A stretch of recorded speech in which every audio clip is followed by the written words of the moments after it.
North Paravur നഗരസഭ 2-ാം വാർഡിന്റെ നേതൃത്വത്തിൽ ലഹരി വിരുദ്ധ നൈറ്റ് മാർച്ച് നടത്തി. പറവൂർ വിശുദ്ധ ഡോൺ ബോസ്കോ പള്ളി വികാരി ഫാദർ ജോയി കല്ലറയ്ക്കൽ മെഴുകുതിരി തെളിയിച്ച് നൽകിക്കൊണ്ട് ഉദ്ഘാടനം നിർവഹിച്ചു. നമ്മളിന്ന് ഒരു ചെറുതെങ്കിലും വലിയൊരു അർത്ഥവത്തായിട്ടുള്ള ഒരു പരിപാടിക്ക് നമ്മളിന്ന് സാക്ഷ്യം വഹിക്കുകയാണ്, അതിൽ പങ്കുചേരുകയാണ്.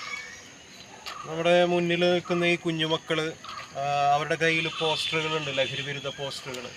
എനിക്ക് തോന്നുന്നു അത് അവർക്ക് സ്വന്തമായിട്ട് വായിക്കാനോ ഉൾക്കൊള്ളാനോ പറ്റാത്ത ഒരു പ്രായമാണ്. പക്ഷേ എങ്കിലും ഈ മക്കളെ, ഇങ്ങനെയുള്ള മക്കളെയാണ് പലപ്പോഴും ഇന്നത്തെ ഈ ലഹരി മാഫിയ ഉന്നമിടുന്നത്.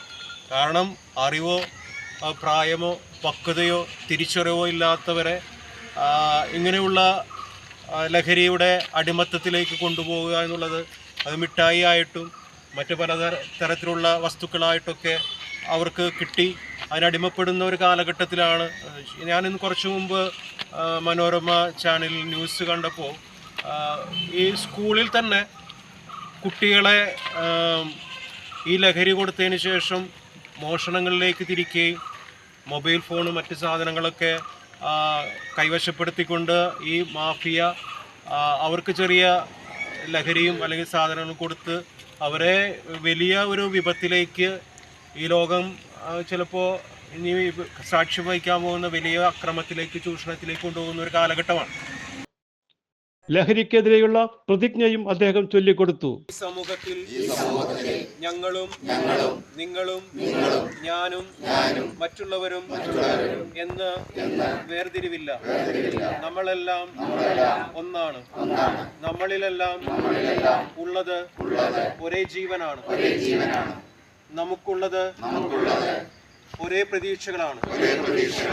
ലഹരി ഉൾപ്പെടെയുള്ള സാമൂഹിക വിപത്തുകൾ ആ സ്വപ്നങ്ങൾക്കുമേൽ നിഴൽ വീഴ്ത്താതെ നോക്കേണ്ടത് നമ്മുടെ ഉത്തരവാദിത്തമാണ്. കൗൺസിലർ ലൈജി ബിജു അധ്യക്ഷയായി. അക്രമങ്ങൾക്കുമെതിരായിട്ട് നമ്മുടെ വാർഡിൽ നമ്മളിന്ന് ഒരു പ്രതിഷേധ റാലി സംഘടിപ്പിച്ചിരിക്കുകയാണ്. അപ്പോൾ അത് ഉദ്ഘാടനം ചെയ്യാനായിട്ട് നമുക്ക് ഏറ്റവും ബഹുമാനപ്പെട്ട ആരാധനയായ നമ്മുടെ ഡോൺ ബോസ്കോ പള്ളിയുടെ വികാരി ഫാദർ ജോയ് കല്ലറയ്ക്കൽ അച്ഛൻ എത്തിച്ചേർന്നിട്ടുണ്ട്. ആശംസകൾ അർപ്പിച്ച് സംസാരിക്കുവാൻ വേണ്ടിയിട്ട് നമ്മുടെ പറവൂർ സ്പോർട്സ് ക്ലബിൻ്റെ പ്രസിഡന്റ് ശ്രീ ജോസഫ് സാർ എത്തിച്ചേർന്നിട്ടുണ്ട്. അതുപോലെ തന്നെ ഇനി നമ്മുടെ വാർഡിൽ പേരെടുത്ത് പറയുന്നില്ല, ഏറ്റവും വിശിഷ്ടരായിട്ടുള്ള എല്ലാവരും തന്നെ എത്തിച്ചേർന്നിട്ടുണ്ട്.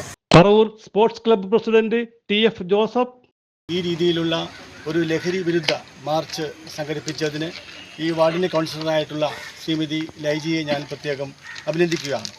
ഇന്നിപ്പോൾ നമുക്ക് മനസ്സിലാക്കാൻ സാധിക്കുന്നു, ലഹരി ഇല്ലാത്ത സ്ഥലങ്ങളില്ല, ലഹരിയില്ലാത്ത വിദ്യാഭ്യാസ സ്ഥാപനങ്ങളില്ല. ഈ അടുത്തിടെയായിട്ട് ഗവൺമെൻറ് പോളിടെക്നിക്കൽ കളമശ്ശേരിയിൽ ഉണ്ടായിട്ടുള്ള ലഹരി വേട്ട തന്നെ നമുക്ക് ഏറ്റവും വലിയ ഉദാഹരണമാണ്. പൗലോസ് വടക്കുംചേരി വിഷത്തിനേലും അതിക്രൂരമായ വിപത്താണ് ഈ ലഹരി. വർഷങ്ങൾക്ക് മുമ്പ് നമ്മളെല്ലാം കേട്ടറിഞ്ഞു കാണും, വിദേശ രാജ്യങ്ങളിലാണ് ഇങ്ങനെയുള്ള സംഗതികളെല്ലാം നടക്കുന്നത്. ഇന്നിപ്പോൾ ഇന്ത്യയിൽ പ്രത്യേകിച്ച് കേരളം അടിമപ്പെട്ടുകൊണ്ടിരിക്കുകയാണ് നമ്മുടെ മക്കളുടെയും കുട്ടികളുടെയും ഇടയിൽ. സ്കൂൾ തലത്തിൽ നോക്കുകയാണെങ്കിൽ മിഠായിയിലും ലഹരി, ഏത് തലത്തിലുമൊക്കെ കോളേജിൽ പോണ കുട്ടികളും വീട്ടമ്മമാരും അച്ഛന്മാരും കുട്ടികളെ വളരെ സ്നേഹപൂർവ്വം കോളേജിലും സ്കൂളിലേക്കൊക്കെ പറഞ്ഞയക്കുന്നത് പല സ്വപ്നങ്ങൾ കണ്ടായിരിക്കും. എന്നിരുന്നാലും അവരുടെ മനസ്സിലെ ആ സ്വപ്നങ്ങളൊക്കെ ഊതിക്കിടത്തി വളരെ പ്രയാസകരമായ കാര്യങ്ങളിലേക്കാണ് ഈ വിപത്ത് മുമ്പ് എത്തിച്ചിരിക്കുന്നത്, നമുക്ക് എല്ലാവർക്കും അറിയാം. എന്നിവർ സംസാരിച്ചു. തുടർന്ന് വാർഡിലൂടെ നടന്ന മാർച്ച് പെരുമ്പടന്ന കവലയിൽ NH66 റോഡിലെ അപാകതകൾക്കെതിരെ നടക്കുന്ന സമരപ്പന്തലിൽ എത്തുകയും വാർഡിന്റെ ഐക്യദാർഢ്യം അറിയിക്കുകയും ചെയ്തു.